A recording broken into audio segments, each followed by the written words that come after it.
Well, good morning again, everybody. Welcome to another Cars and Coffee with me, Kenny Brown, where over the next hour or so, we're going to be talking a little tech, answer your questions, and there's something important today we're going to talk about. But just to kind of, for those who haven't been with us for a while, or with us at all, this is the reason I started Cars and Coffee, was there's so much misinformation out there. On the internet or in the I tell people the two worst places to get information on your car is the internet and the guy down the street or in the paddock. So what I'm doing, I'm trying to share what I know from my 50 years experience in professional motorsports and building great cars, so that you can get good quality information. If I know something, I'll tell you. If I don't, I got an engineering head that have no idea how to BS people. So what are we going to talk about today? Well, today we've got a couple of interesting things. Somebody asked about winterizing their car, so we're going to talk about a few tips on if you're going to put your car up for the winter, a few things you should think about doing. And then there's the big thing we want to talk about is the RPM Act and why you should be concerned. This is a very important subject. And then also we had some questions come in on our sway bars this week, so I'm going to talk a little bit about the sway bars we have for the S197, for the SN95. And of course, sway bar end links, because that's part of sway bars. And then we've got some good questions from the society this week too. So let's switch my page over. What should we talk about first? I think let's do some questions, and then I think we'll do some questions. Then that is going to lead into the RPM Act, and then I'll talk a little bit about next Speed Therapy Academy, which is coming up, and it's starting to fill up a little bit. So here's a really good question, and it kind of depends. Garrett wants to know, what's the best Mustang chassis for a beginner to build off of? I'd say it depends on what you're going to do with it and which cars you like. If I was going to just start with something and build a nice street car that I could take to the track, I think I'd be looking at a 5 to 10 Mustang. The S197 series has the best base suspension to work with. Plus, those cars are pretty reasonable these days. I know a lot of people are picking them up, and if you can get them pretty reasonable, then you got more money to spend on making it better. But we've got an amazing suspension system for S197. From 5 to 14, but the 510s are pretty reasonable. Now they've got the 3-valve motor in them. They only have I think 300 horsepower or something.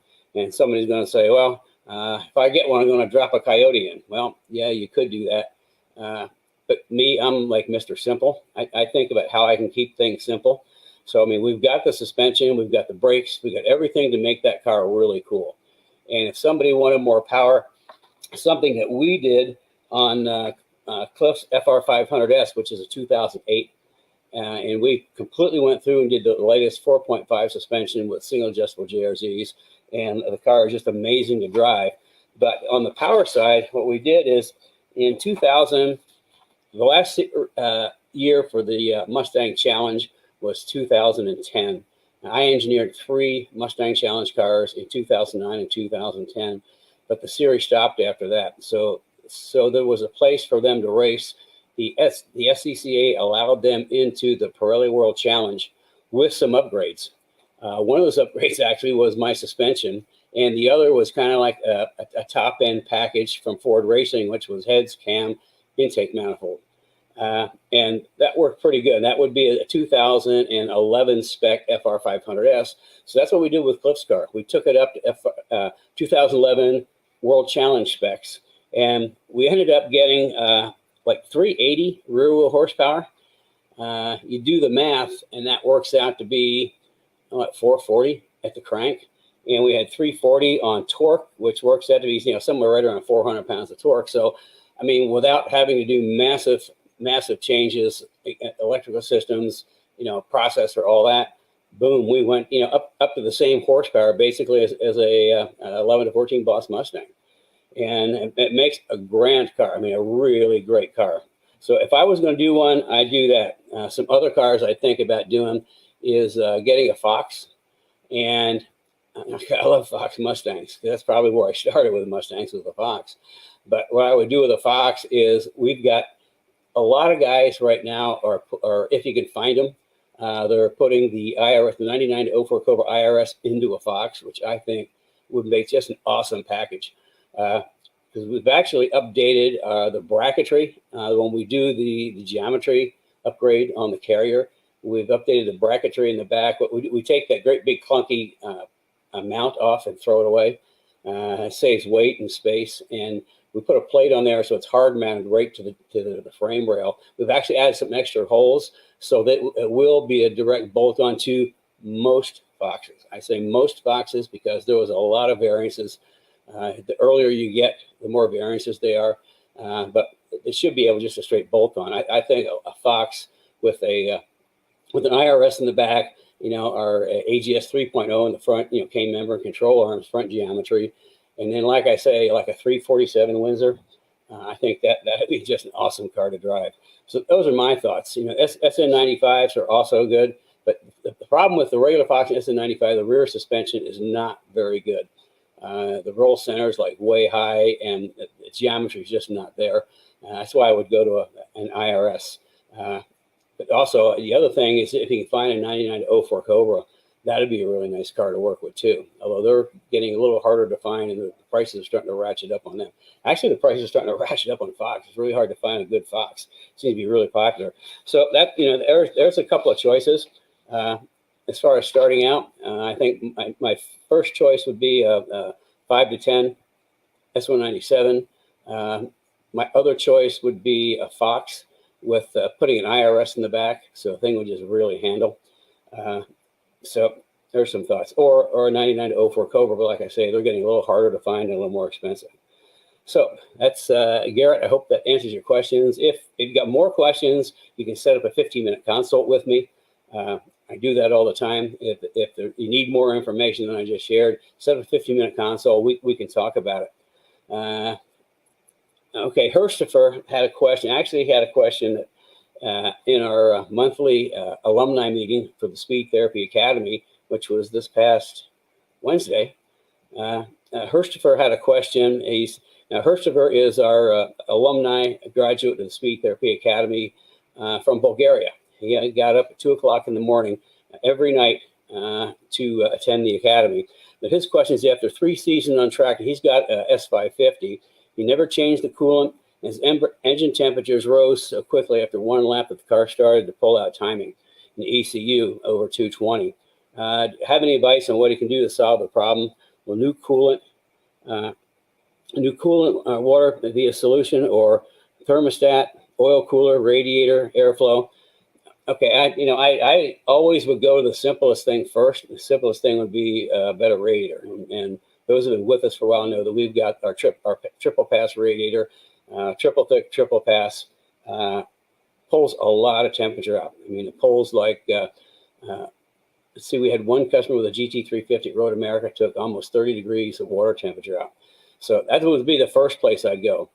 If you've got vents, vents on the hood, open the vents up and let some air out. We talked about that before. That not only helps get the air out, but it helps front grip.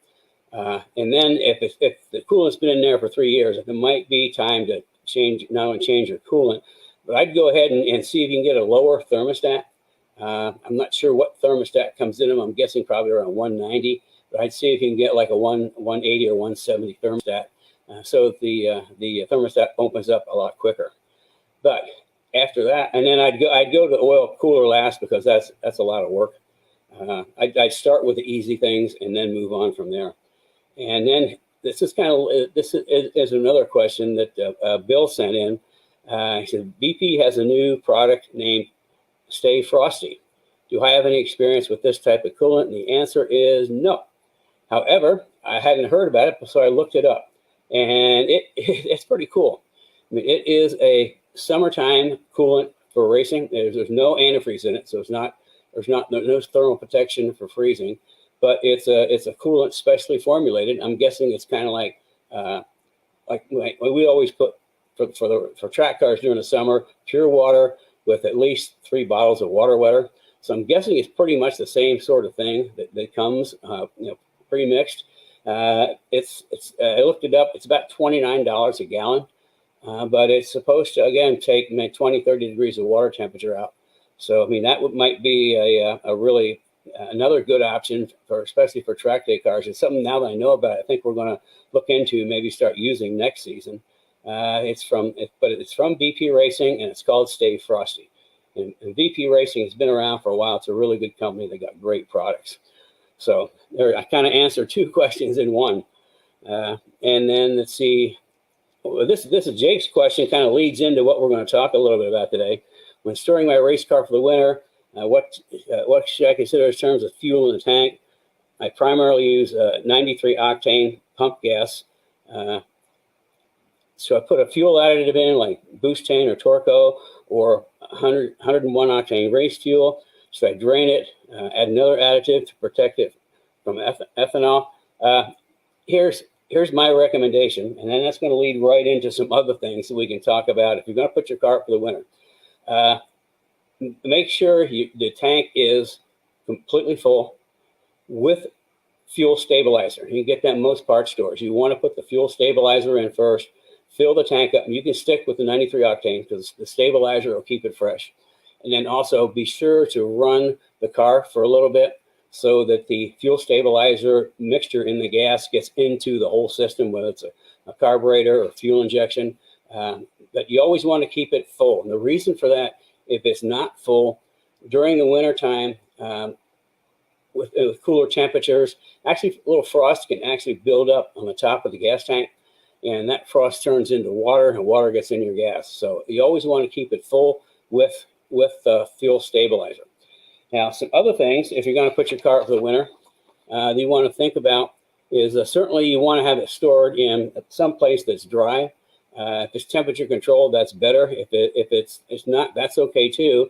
Just make sure you've got, if you've been a track car, make sure you put coolant in for the winter so it doesn't freeze up. So that's one thing. Keep the gas tank full. You always want, before you put the car up, give it a good wash and wax so that it's sort of like in the spring, it's not going to be such a mess. You never want to put a car away dirty. And then also change the oil and filter before you put it up. And the reason for this is kind of like the same thing within the gas tank, is that moisture through the winter without being run, moisture can build up. And moisture in oil, if it's in there for a while, can turn into some acid that will actually erode like rod bearings and main bearings. So that's why you want to always have fresh oil in for the wintertime. My cars, I'll put fresh oil in for the winter, and then in the spring, I'll put fresh oil in again. I like really fresh brake fluid, and I like fresh oil. Again, if it's been a track car, I'd go ahead and bleed the brakes, flush out the brakes so you get good brake fluid in there. Of course, check the antifreeze, and then make sure your tires are aired up. Then the other thing is that putting it up on jack stands. To me, that is the best way to store it over the winter because the car is not sitting on the tires. Cars that sits on the tires all winter long have a tendency to not be round in the spring. So that's why I like putting them on jack stands. Speaking of putting them on jack stands, if you don't have jacking rails, this is your opportunity.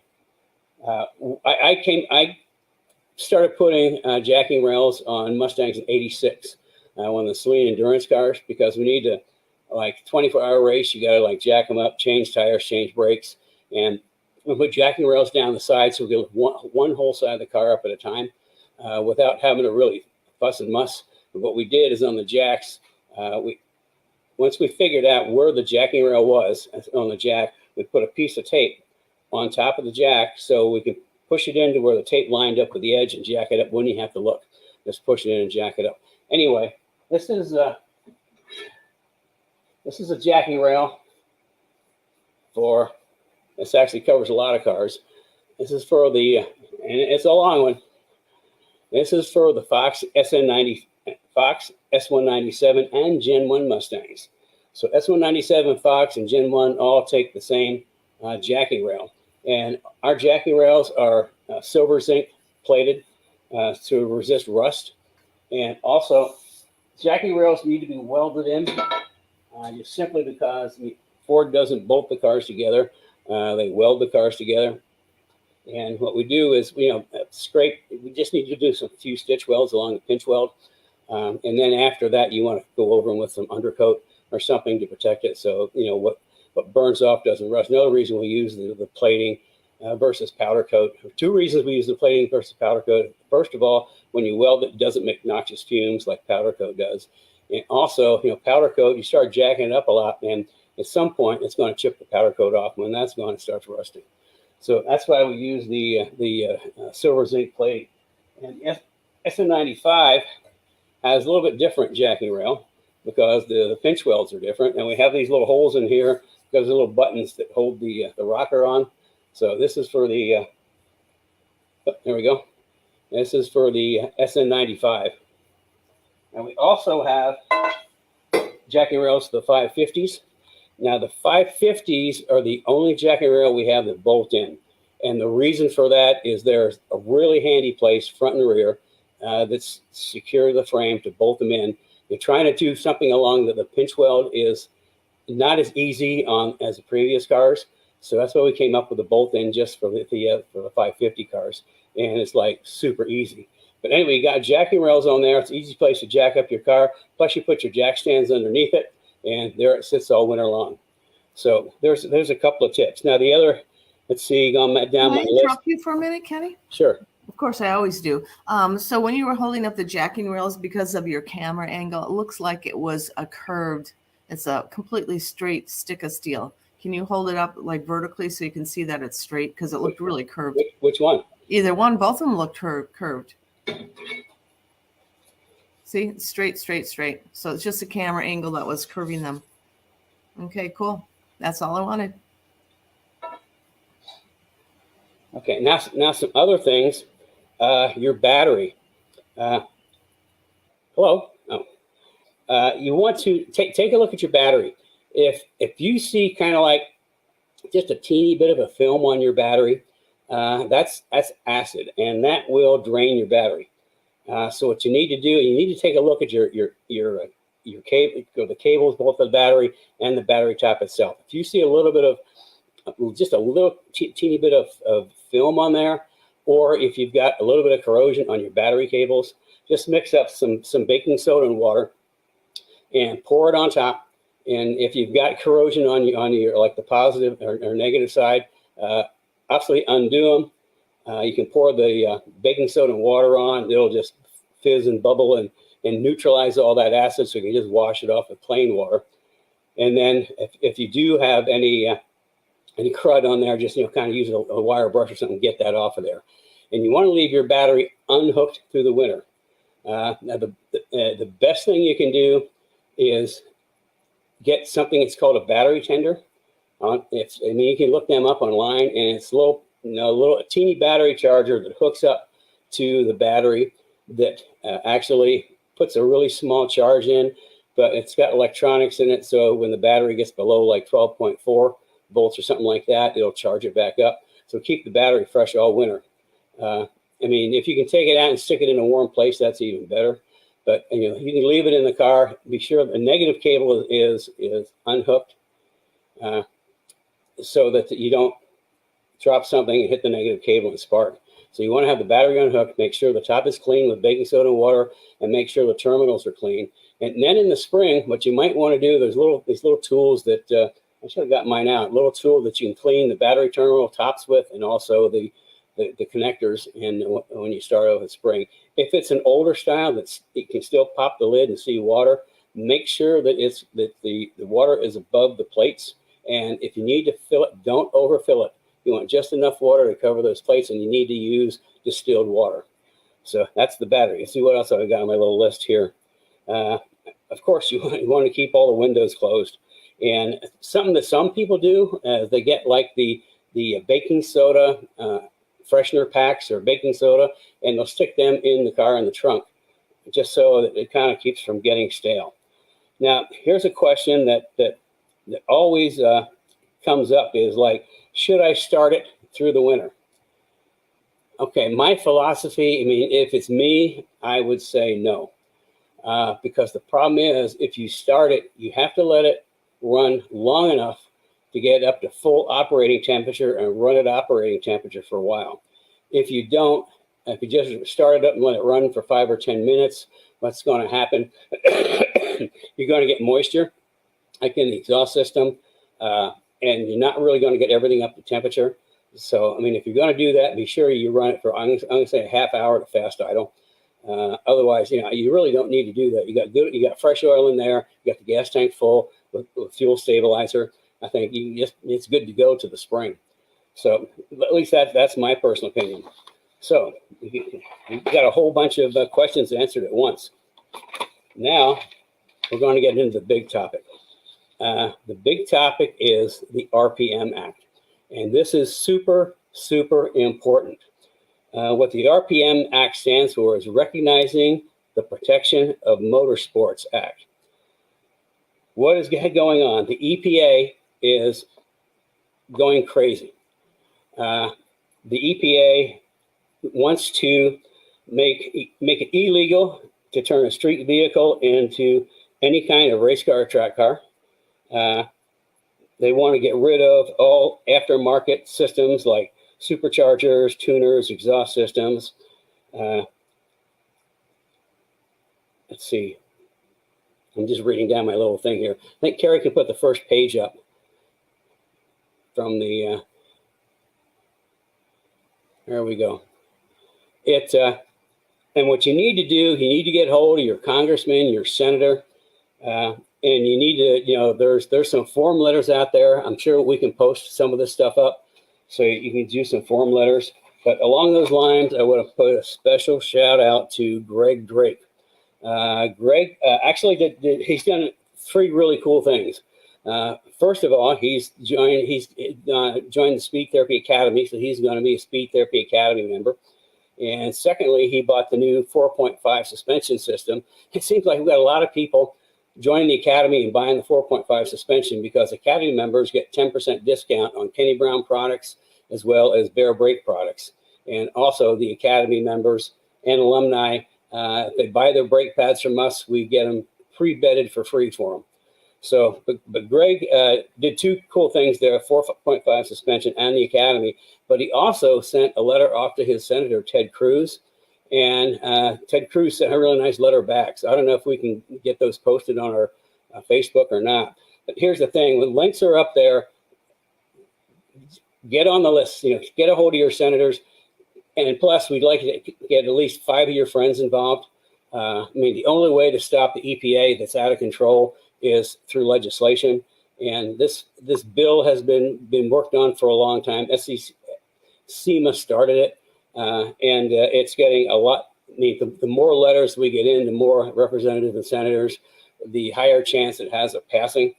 So we can put the EPA back in the box and just keep their nose out of our sport.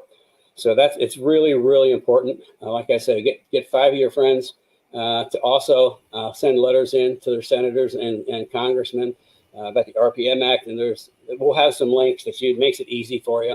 Also, they recommend, SEMA recommends that if you've already sent a letter, that you send another one, because it's just imperative right now with everything that's going on that they get as many interested parties saying they're pro RPM Act. Yeah, so that's yeah, I mean, that's super important. We don't want. I mean, the government's getting too snoopy anyway in all of our lives. And the last thing we need is the EPA sticking a nose into motorsports and outlawing everything that we do. So it's really important to get involved. And then, like I said, a special shout out to Greg Drake. He sent a letter in to Ted Cruz, and Ted Cruz sent a letter back. So that tells you that people in Washington are thinking about it. Okay. Speaking of Greg, next Speed Therapy Academy is coming up and starts November 2nd.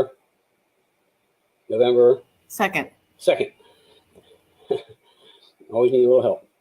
Starts November 2nd. And if you like what I talk about on Cars and Coffee on Saturday mornings, and if you like some of the been to some of the workshops I do, and you you find them interesting and informative, and you get good quality information. But if you're to the point where you'd really like to know more, the Academy is the perfect thing to do. It's a 16-week course, two evenings a week. The Tuesday nights are what we call immersion. I'll take a subject, let's say shock absorbers, for example, and we'll spend the entire evening talking about shock absorbers, the different types, how they're built, the valving. And every subject, I talk about the 5 secrets to my cars: chassis, suspension, wheels, tires, brakes. Every one of those we'll take a really deep dive into and talk about in depth, so you get a full understanding of how the car works. And then the suspension part is like 2 weeks. And I also get into suspension geometry, which is some secret stuff. I don't know if you're aware, but I'm the only guy in the aftermarket that has been focusing on Mustang suspensions for a very long time. I started messing with suspension geometry in 1987. I wanted to do it in 86 when the sling cars, but the opportunity didn't present itself in 87. Steve got us some Virgin K-members for the front with no holes in it. So I sort of put my own holes in, and based off of the work I did with Mr. Jones at Ford in the suspension department, we changed the front geometry so the 87 Mustangs turned. That was one of our big problems in 86 is they wouldn't stop, they wouldn't turn, but they went like hell in a straight line. So we actually, that's when that started. That was my AGS 1.0. That's Advanced Geometry Suspension Systems. And from there, we're up to, for the S197 is AGS 4.0. That's the 4th generation. Every generation builds off the previous generation and improves it. And AGS 4.0 for the S197 it's a fabulous little suspension. It's simple, it's light. It's compared to what else is out there, and it really works because there's only 3 parts of the suspension system: rear grip kit, front grip kit, springs and shocks. And the reason we do that is the rear grip kit, every single piece is engineered to work with every other single piece. That's why we're not selling you parts, we're selling you a system that's pre-engineered, tested, developed, so all you have to do is bolt it on and go. Even the control arms come all pre-adjusted, so all you gotta do is just plug them in. And the front grip kit, the K-member and control arms, because they're engineered together to get the right kind of front geometry, the right roll center, the right camber gains, caster gain, anti-dive. You got anti-dive in the front, anti-squat in the back, so the cars, when they brake, they come down flat. So that's kind of like the 4.0, and the newest is 4.5, and that's not really widely publicated because the 4.5 swaps out the roll center relocation kit for my new K-Link, which is patent. We've applied for a patent. It spent years and years in development, 2.5 years of hard driving, testing, on-track racing. And it took Brian, the guy that was doing that development for us, it took him from mid-pack and put him on the podium. And then we're also finding that people are picking up, even their first time out, they're picking up anywhere from 4 to 8 seconds improvement on their best lap times. Yeah, you heard me right. So 4.5, but it's a higher level suspension, and it requires more stuff because of what it does. It just increases rear grip dramatically. So, like I say, I started AGS 1.0 in 87, and we just introduced 4.5. And for the 5 to 14 Mustangs, 5 to 10 Mustangs, boom, there's your suspension. But it does things nobody else does. So, okay, let's see, what am I talking about now? Oh, the Academy. That's why I got sidetracked. So we talk about a lot of suspension in the Academy, 2 weeks. And we talk about suspension geometry, which is really informative. You'd be surprised what little things, how they affect the suspension geometry. Let's see, we do the whole week on brakes, talking about all kinds, the brakes themselves, rotors, calipers, brake pads. We spend a lot of time on brake pads because you have to match up the brake pad compound to the maximum temperature you're running on your rotors. Aero, we spend 2 weeks on aero. That's a big one. A lot of people really like the aero because there's so much to talk about. We talk about the basics and then get in some element finite, the computer stuff. let's see what else. And then we have the master classes, which really, really have turned out to be popular. That's where I get one of my friends from the industry to come in and talk for maybe 20, 25 minutes on their area of expertise. And then we open up the questions. Our guys can ask questions. We can do that because the Academy is on Zoom. If you're not familiar with Zoom, it's pretty much like an open meeting. Everybody can talk back and forth, which makes it really cool because people can ask me questions while we're going through all this stuff. But yeah, we've got the master class. We have one on safety. We've got cooling. We've got driving, trailers, radiators. We've got so many, I forget. But anyway, the Academy's coming up, and if you really, really want to learn stuff, you should sign up, because my goal is by the end, everybody that graduates from the Academy has a really good understanding of how the entire car works. Plus, if it's a track car or even a street car, they understand how to set it up, how to adjust it, how to tune it at the track. Like, we spend 2 weeks just going over different scenarios. If the car does this, what are some of the things you might want to adjust? I mean, that's like 2 weeks. And then at the very end, we do virtual driver coaching, where people send in their videos, and I'll do driver coaching, which also seems to be really popular. So if you really want to learn stuff and what comes in the Academy, well, just like Cars and Coffee, you're not going to find this type of information anywhere else. Real information, not what the guy down the street said or what he heard from his buddy or read on the internet. God, you got to stay away from what you read on the internet. You be very cautious what you read on the internet. So the Academy's coming up November 2nd. In fact, I got my Speed Therapy Academy shirt on. When you sign up, you get a nifty Speed Therapy Academy polo. You also get a notebook, Speed Therapy Academy notebook with sections in there so that you can, if you've been with me for a while, I'm just crazy about notebooks. You should have, for your car, you should have a build notebook for your car so you can keep track of everything. And if it's a track day car, you should have a notebook for the track. So every event has its own section, so you can go back and reference that, keep your tire temperatures in there and your adjustments. And then also at the end, you get Certificate of Accomplishment. So it's a pretty cool program. And if you're unsure, get a hold of Carrie, talk to Carrie.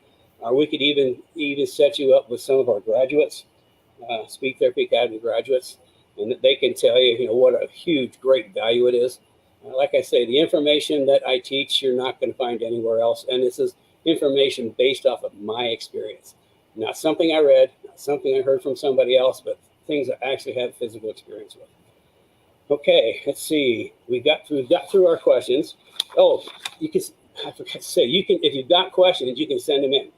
Now would be a good time, because we're going to start answering questions here live in just a few minutes. So I'm going to need to go down my list. Let's see, we've done the RPM Act. We've talked about winterizing. Can I tell you what you haven't done yet?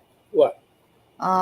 If you're just joining us. If you're just joining us, I'm Kenny Brown. This is Cars and Coffee, where for an hour or so I share my vast experience in professional motorsports and building great cars, and answer your questions and try to give you high quality technical information that you're not going to find anyplace else. In fact, I got my old toolbox over there. That toolbox, and I have been to every major racetrack in the United States and up into Canada more than once. In fact, we won the 24 Hours of Canada twice with Mustangs. And so your next subject that you were looking for is sway bar tech. Sway bar, I got this stuff laying right out here and I forgot. That's why I'm here. Yeah, that's good thing you are there. I just get carried away talking about the Academy. I think it's such a cool deal for people. I get totally carried away.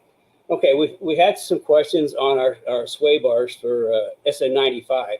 Now, back in 2000, when we developed AGS 3.0, Advanced Geometry Suspension System, 3rd generation, for the front, I used to take the K members and move stuff around like I did for the Saline cars. So what we did for our SEMA car, which was Kermie, we did a clean sheet of paper, K member, and we did a K-member with a geometry built in. And part of that package was we developed a sway bar. And this is the sway bar we developed for SN95. And it's pretty much it's a complete drop-in and is adjustable. So there's 3 holes on there. And then also on sway bars, they come with urethane bushings. And a big tip on urethane bushings is you have to use the special goopy grease for urethane bushings. The goopy grease, kind of is impervious to everything. In fact, if you use it, I'd recommend wearing gloves, because if you get it on your hands, it's not coming off. You can scrub, you can use brake clean, you can use everything, is not coming off. But that's what you want. You want to put just enough. You want to smear some on the sway bar. You don't want to just load it in there, because if you load it in there, it's going to squeeze out, and there's going to be a lot of grease around the ends. And anytime there's grease or oil, it's going to attract dust. And you start attracting a lot of dust, and instead of being a lubricant, it turns into sandpaper. So when we developed this, we actually, it was kind of a cool time, because we were a member of a club back then, and the Putnam racetrack is maybe 45 minutes away. And I can't remember, it was either Tuesday or Thursday evening every week, it was like from 5 until dusk, open testing. So we did, when we came out with the 3.0 suspension, we did tons and tons of testing. And we actually originally had 3 different sway bars, which I labeled soft, medium, and firm. And after tons of testing, we eliminated the soft, we eliminated the firm, and just stuck with the medium. That seemed to work the best. And when I tell people on sway bars, also we've got our adjustable end links for SN95s.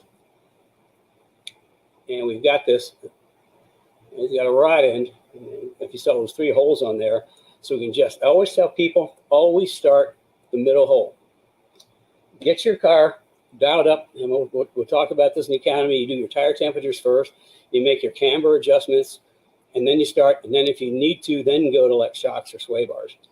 But if you start it in the middle hole, and you figure out how the car feels, then you can go soft and see how the car feels like that.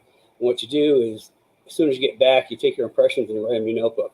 And maybe next time you put it on full firm, drive it, and then you come back, you write your impressions, and then you decide which adjustment you want. What feels the best to you? And that's why I always say start in the middle. That way you can go firmer or stiffer and see how it feels like, and then make a decision where you want to keep it adjusted. We also have adjustable sway bars for the S197s and 550 cars. We don't make them. It's a purchased product, but again, it's 3-way adjustable. And then for those cars, we've got our sway bar end links, adjustable. That's for the 550, and that's for S197. And the reason you want an adjustable sway bar end link is that you want 0 preload on the front sway bar. That means if the car's on the ground, laden, or on blocks, not with the wheels hanging, but like if it's on the ground, you want there to be 0 preload in the sway bar. That means you can hook the bottom one up and the top one will just drop right in and out with 0 resistance, and that's how you want it. You get too much preload, and on really hard braking, if you don't have ABS, on hard braking, one wheel's going to lock up under hard braking, which you don't want. So that's and the other thing we do for our 197 and 550s is we have OE style ends.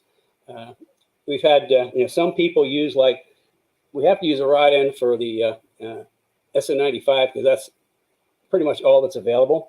But for the 197s and 550s, we have heard people tell us that they've used like the rod, other people's like spherical rod bearings, and that they bind at some point. Well, this is an OE type.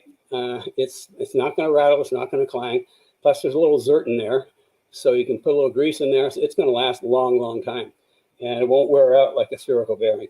So there's my little talk on sway bars. Okay. Now what have I forgotten? Well, I think you're pretty good. I think it's time for questions now.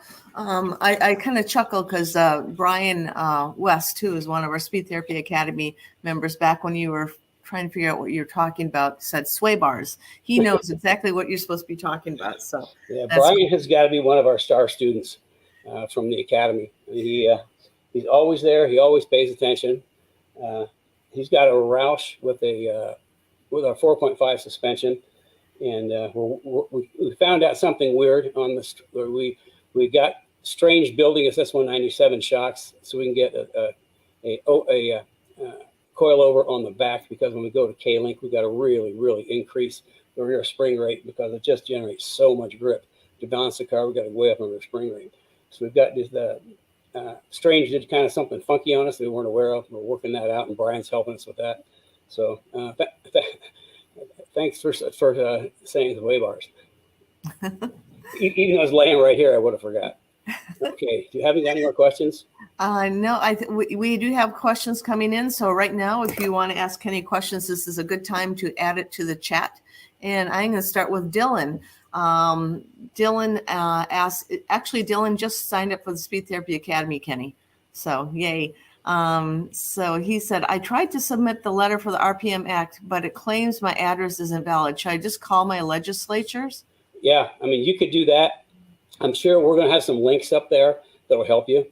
So you can try again. But yeah, anything you can to get your voice heard, it's really important.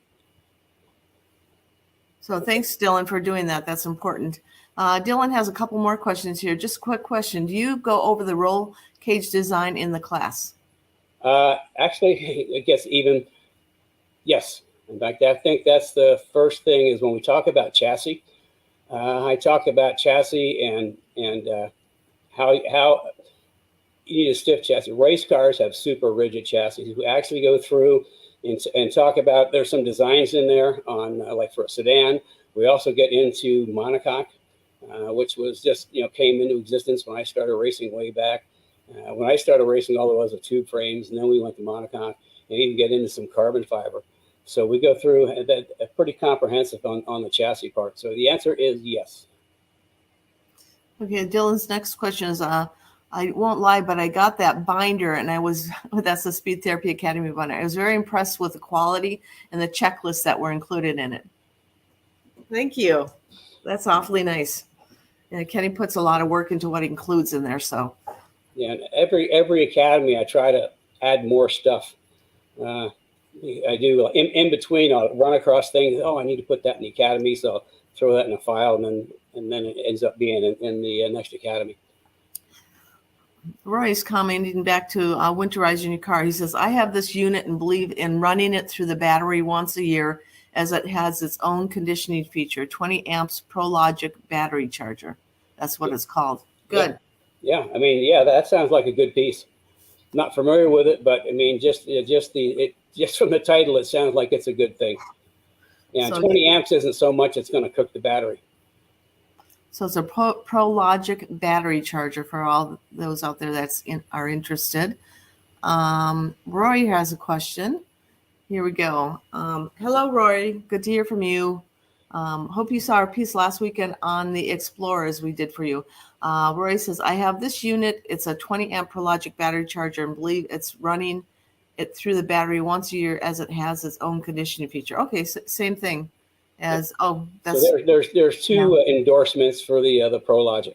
Actually, I didn't look, but Roy's was repeated, so that's both from Roy. So no wonder it sounded the same.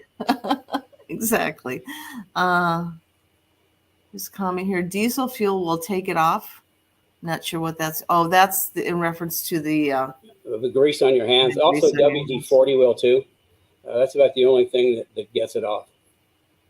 Okay, let's see. Okay, here we go. No adjustable front sway bar for the Fox Mustang, or can you use the SN95 unit? The answer is yes. It's not a straight bolt-on because there's different like sway bar perches between the Fox and the SN9 and SN95, but it can be used. You have to do a little bit of adaptation, just like our K member for the SN95 will go on a Fox with some special You just need there's some body things you just need to kind of carve out a little bit. But yeah, we never did a Fox only because at the time the SN95s were what everybody wanted, but we do have, like, for the 94, 95 SN95, they had a Windsor motor in there, so those are the ones we use in the Fox. It does widen the wheelbase slightly in the front, but nothing you can't get a wheel to fit. Which, widening the wheelbase is widening the track in the front. I mean, is a good thing. I mean, having more track in the front makes cars handle better. Like on Old Blue, my '93 World Challenge car, when we set that up to put better brakes on it. Everybody knows the brakes that come on a Fox are pretty cruddy. We actually used different hubs, which added like an inch and a half track in the front, and to make the car really handle. When we did the rear axle, so we could put big brakes on the back, we put the 9-inch ends and 9-inch axles in there. So we had no C-clip, so we did that. We actually narrowed the rear track an inch. So it made the front wider and the rear narrower, so the car really handles well. So, okay. Yeah, so we're coming up upon last call for questions. So if you have any questions, we have a couple left I'm going to ask Kenny, but right now is the time to add the questions. Also, just to let you know, we are televising live on 3 different channels. We're on the Kenny Brown Performance YouTube channel. We are also on the Kenny Brown Performance Facebook page and on the exclusive Kenny Brown Speed Therapy Society Facebook group. If you're not in the group, I'd recommend joining. Just search it on Facebook and you can join that group. We have a lot of interesting information Kenny shares in there, so you may want to join it. I guess the technical word would be we are simulcasting. So, what did I say? Telecasting? No, you just said broadcasting. Oh, sorry. Yes, simulcasting, which was when we did that. That was a huge leap forward in technology for us. If you've been with us for a long time, you know that we just really, at times, have struggled with technology. So you're not supposed to share that anymore. It looks like everything goes smoothly now, Kenny. Yeah. So, okay. Here we go. Practice. And here we go. You stated the name of the grease for the bushing on the sway bar. Can you please tell me the name again? Is that the PFE greases? I don't know. I just call it the sticky, goopy stuff. Well, actually, we get it from we've got these little things. If you need some, we can get some to you. Yeah, I'm not really sure what the name is. I never even thought to think about the name. I just know it's the goopy, sticky stuff. So just give us a call. We can probably put it in a padded envelope and just get it off to you. So give us a call and we will get it to you. Our phone number is on our website, kennybrown.com. And then here is another question. Caster alignment gauges for use at track and home garage. Which one do you suggest? Okay. As far as caster, I'm guessing you mean it says caster camber. As far as caster, if you follow my philosophy, you put the maximum caster in, however much that takes. For like S197 or 550, we'll put maximum caster in. For the Fox and SN95, we have our caster plus camber plates. And basically what I've done is I've eliminated the caster adjustment and made the caster fixed, maximum caster. Back a long time ago, we were doing adjustable plates. I kept thinking, why do we have this extra caster adjustment? But all we ever do is set it on full caster. So on our Fox and SN95, we've got caster plus, which is your camber plates. All you have to do is set camber. You can let's see. Let's not say I had. Yeah, I'll show you something here. I mean, if you go online, there's all kinds of camber gauges. You can even actually make your own camber gauge. This is what I did.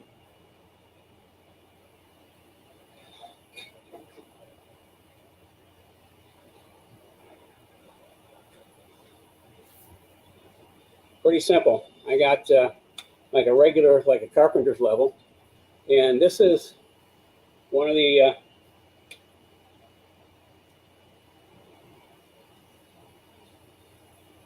that's a digital, and I just put it up against the wheel, and I can see.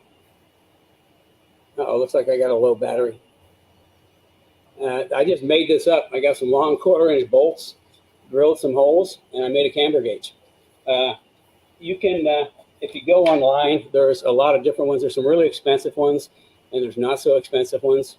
But you really don't worry about caster. Maximize your caster, and then work on your camber. And we talk about there should be in the Speed Therapy Society and Academy in the resource section. There should be a sheet in there that gives my alignment, my starting alignment specifications. You know, for the street, we're looking at around a degree negative.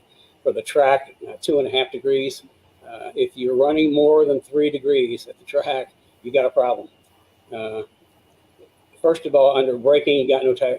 Half your tire is not there. But secondly, that means you've either got bad geometry or not enough spring rate because the cars are rolling too much. The Mustangs have what's called a positive roll front suspension, which means the more the car rolls in a corner, the more positive the tire goes, and that chews up the outside of the tire. And if you've got to put 3 degrees in, then you need to be going back and checking something. You should be living in the 2 to 2.5 degree range for camber. So yeah, I think camber gauges are pretty easy. You can make them, or just look online. Okay, so maximum caster all the time. So Brad also put a link up there from Pegasus Auto for another one that you can use if you don't want to make your own. And the grease is from Energy Suspension. So you can actually, order. This is from Prothane, other yeah, supplier. Okay, same thing. Yeah, you can order an 8-ounce tub from Energy Suspension if you want. And Brad calls it, it's kind of hilarious. So the lube is a silicone grease which has a very high rate of elasticity, aka stiction. So anyway, I think that is our last question. And since you are low on battery, Ken, I think that we are. No, that was low on battery on my camera gauge.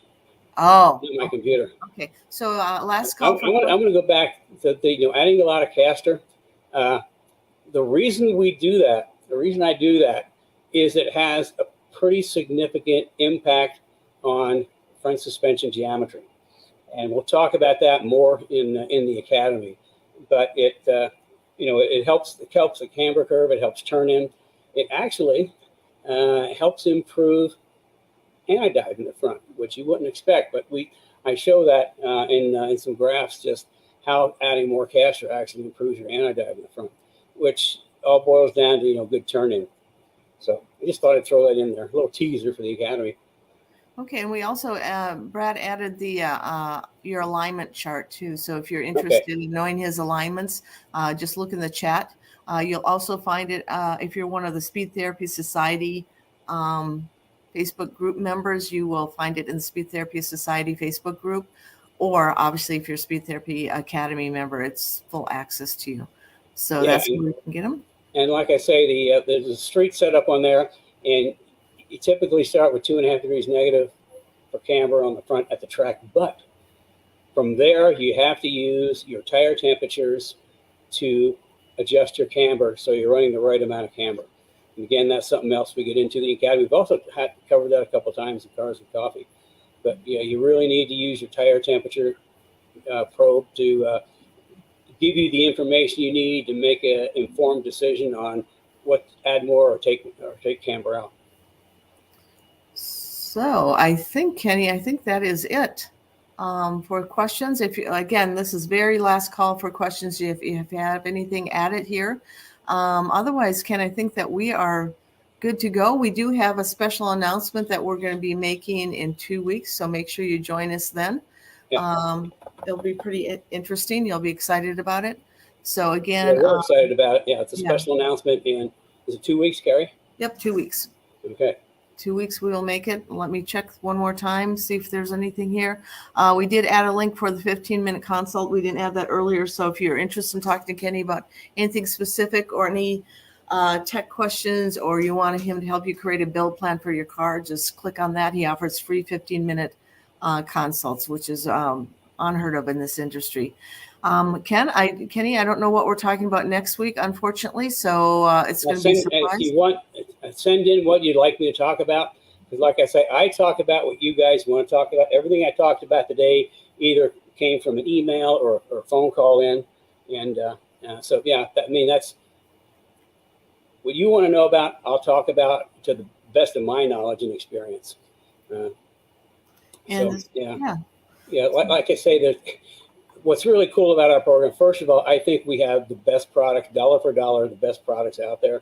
Secondly, we have the best tech support.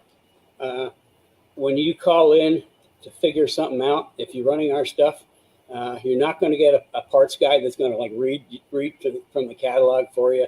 You're going to get real information based off of our experience. And also, I mean, you've got, through the 15-minute consults, you've got access to me. And then or you go to the academy and you see me 2 nights a week, you can talk to me. So, yeah, I guess, I mean, we have a program that's so different from anybody else. And it's all based off of real information. The information's based off of my lifetime of experience. So, there we go. So send in subject matter for me to talk about next week, and do that through the either Facebook or the Speed Therapy Society. Correct. And then, because we don't know what we're going to talk about next week. There's a lot of weeks like this we don't know, and then by Tuesday or Wednesday we got to figure it out. So be sure to send your subject request in before Tuesday would be preferable, so we can get that into the schedule. Okay, just a couple of the notes. Wendy's in the audience. Hello, Wendy. Good to see you here. And Dave Robinson, who is here every week, he's from Niagara, Canada. He's saying Happy Canada Day, Canada Thanksgiving. So, well, Happy Canada Day Thanksgiving to you too. That's great. Okay, I think that's it. If you want to watch any of the Kenny Brown Cars and Coffee on replay, we have all of them listed. This is episode 72 right now, and you can watch any of them on the Kenny Brown Performance YouTube channel. Along with there's different segments on there broken down into brakes, suspension, wheels, tires, engine, performance. There's a whole bunch of different sections. So if you just want to watch a 5 to 10 minute segment on something he's tech information sharing, it's right on there for you. So take advantage of the Kenny Brown Performance YouTube channel. So, but getting back to Canada Day, I have very, very fond relationship with Canada, because that Mosport, if those aren't aware, Mosport is a really, really cool track in Canada. And I've won the 24 hours of Canada there twice. The first time was with our backup car, because our primary car was leading the race and crashed out at 4 a.m. And we had to take the second car that was running, was wounded and it was running, I can't remember, 3rd or 4th, and we actually, through really good strategy calls, brought that forward and won the race. And then the second time we won the 24 Hours of Canada, we ran 3 cars and we finished 1st, 3rd, and 4th. There was a pesky Porsche that kind of got stuck in there. If it had been a 25-hour race, the Porsche wouldn't have made it. I mean, it was barely limping along at the end, and that's how we beat Porsches with Mustangs.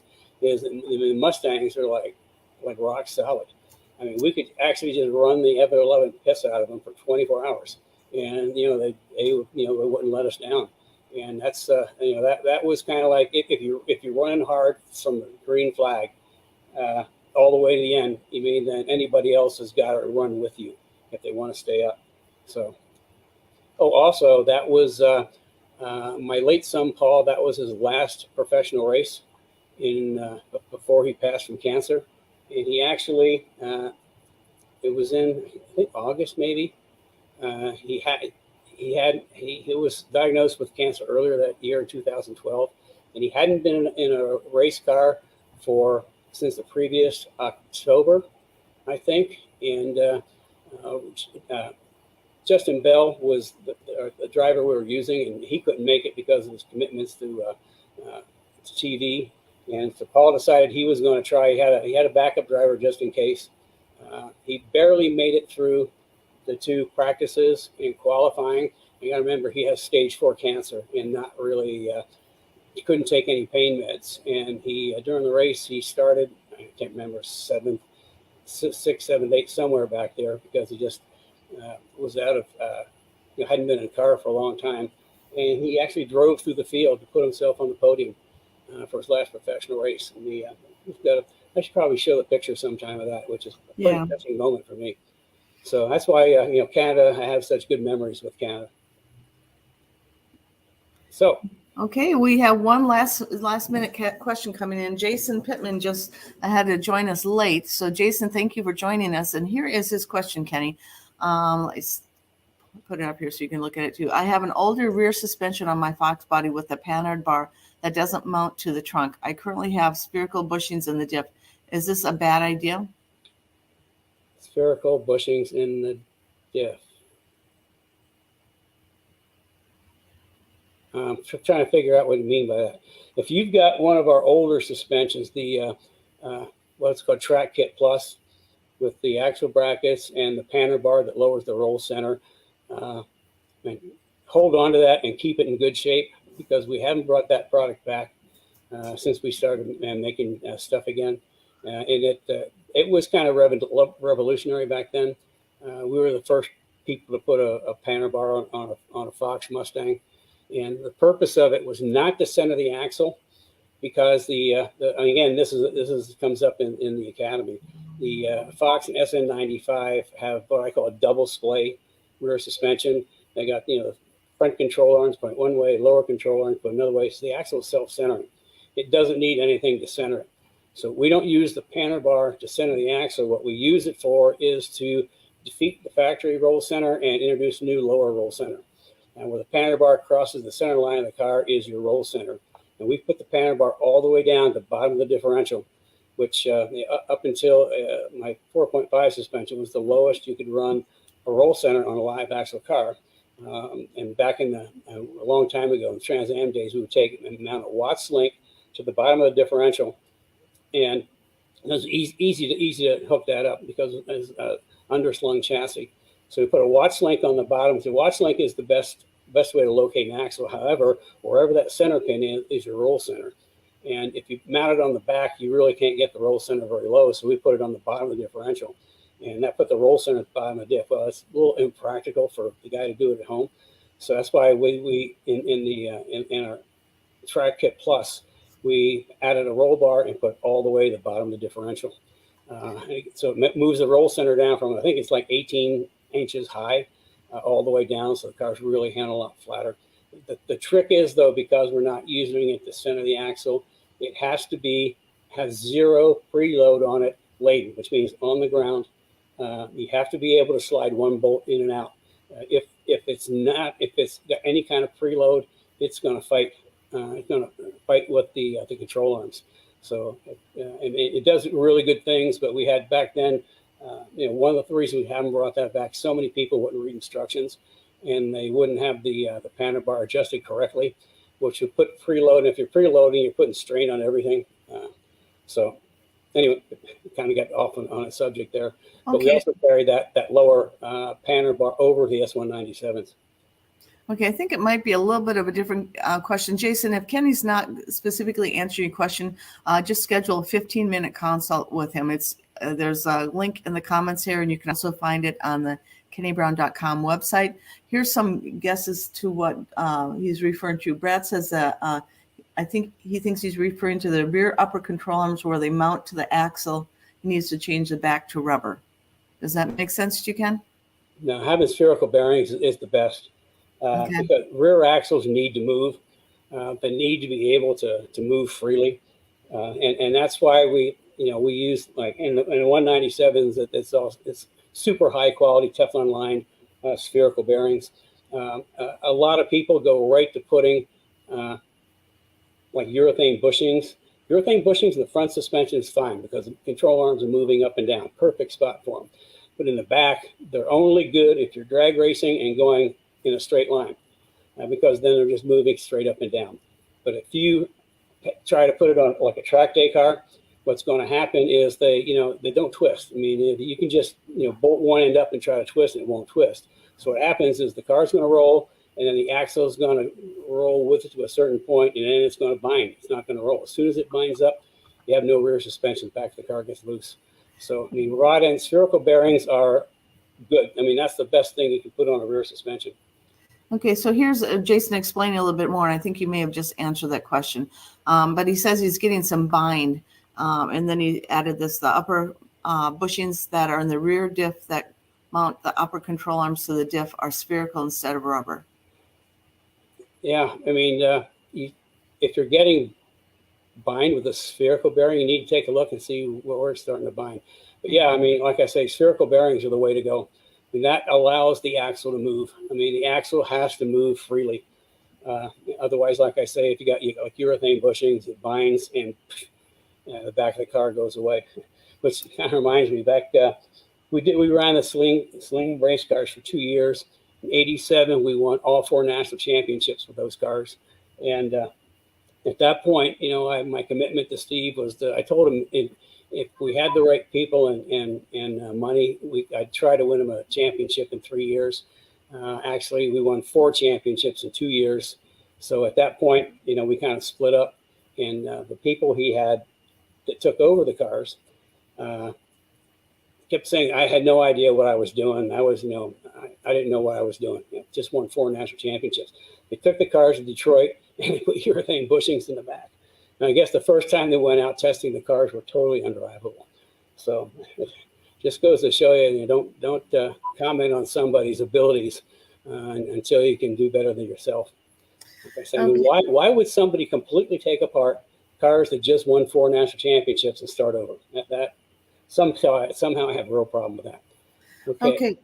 I think Jason needs to call in because Brad also has some other comments that I'm not going to add about we did something similar to this to Ruby, and we changed we had to change it back to rubber. So anyway, why don't we, Jason, why don't you give a call in, and then next week we'll kind of explain what we came up with. Yeah, just sign up for a 15-minute, and that way, and we can talk back and forth, and I'll see if I can help you. So anyway, Jason, I'm not sure if Kenny's quite understanding it correctly, so please have a 15-minute, and then we will go over this next week so everybody finds out. We want to make sure you get what the answer is. Yeah, everybody gets the correct information. So anyway, this was almost a stump the Kenny Brown. Yeah.